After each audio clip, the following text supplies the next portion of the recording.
I've had a lot of requests on how to do the heart pattern cornrows that are in V's hair journey. So today I thought I'd quickly just kind of demonstrate the two things I think that are important when doing that. Actually, the first time I did that style, the picture that's in the video, it was unintentional. I was just kind of freestyling, and that is what came out. But if you very intentionally want to make a heart pattern, I think that the two, you can see here I'm halfway done. The important things are parting and then the direction of your hands while you're braiding. I parted her hair from ear to ear so that I separated the back from the top. And then I parted down the middle so that I had my left side and my right side. And so half of the heart is going to loop around this way from the center part, and the other half is going to loop around this way coming from the center part. So I'm going to just, clip this out of my way. But so what I want to show you here, hopefully you can pick it up good on the camera, is that when I made this part, I made it in a heart shape. So that's one of the, obviously the most important part is that you're just making your part into the shape that you're trying to get. Then the second important part is that when you're cornrowing, your hands need to be going in the direction that you want the braid to go. So my hands start here and I move around her head as I braid so that my braid is always moving in the direction that I want it to go. I think this might be something that's a little easier to do if you cornrow in the more traditional way with your fingertips. The way that I do it using my whole hands. Looks very awkward, I know.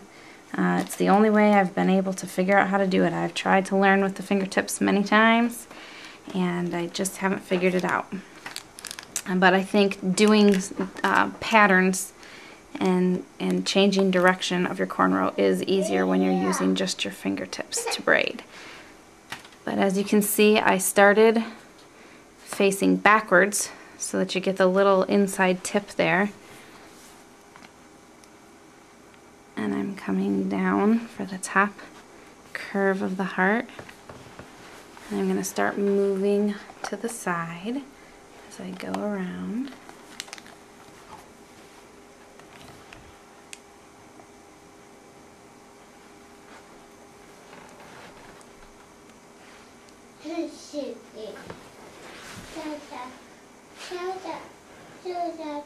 Just a minute, Evie.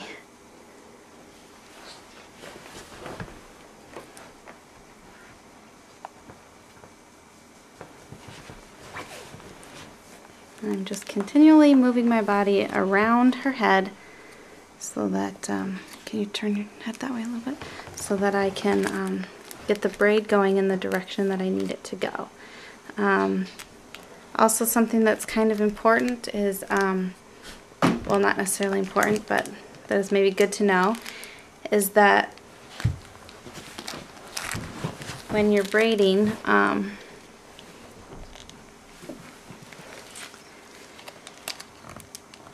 the braid can go along either the center of your section of hair, or you can make it go way over to this side or way over to this side. It's all just a matter of where you're holding your hands. So when you're making a heart, if you want it to follow that part that you made, you might want to try to keep the braid pulled over to the side, the inside of your part.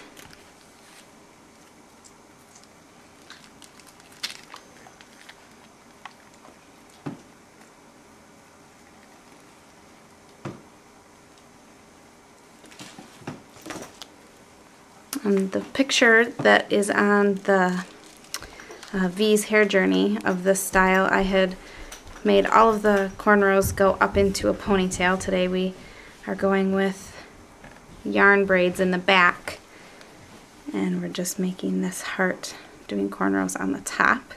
So when I finish it, I will take pictures, and we'll put pictures at the end of the video so you can see what the finished hairstyle looked like.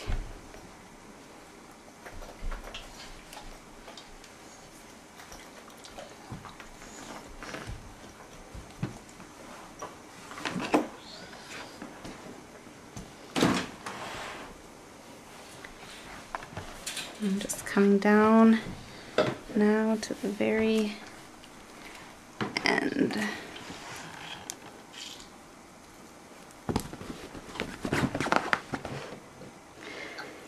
And at this point, now that I reached the end of the hair that was there for this row, you can either keep braiding all the way down into a braid, or you know, it all kind of depends on what style you're doing. I'm putting yarn in, and we're using a kind of multicolored pink and purple yarn today.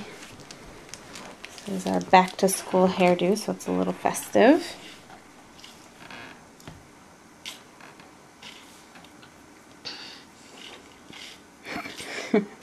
Sorry for all the background noise today. But that's basically the end of that. So I will finish this off. I will take some pictures of it, and I hope that helps.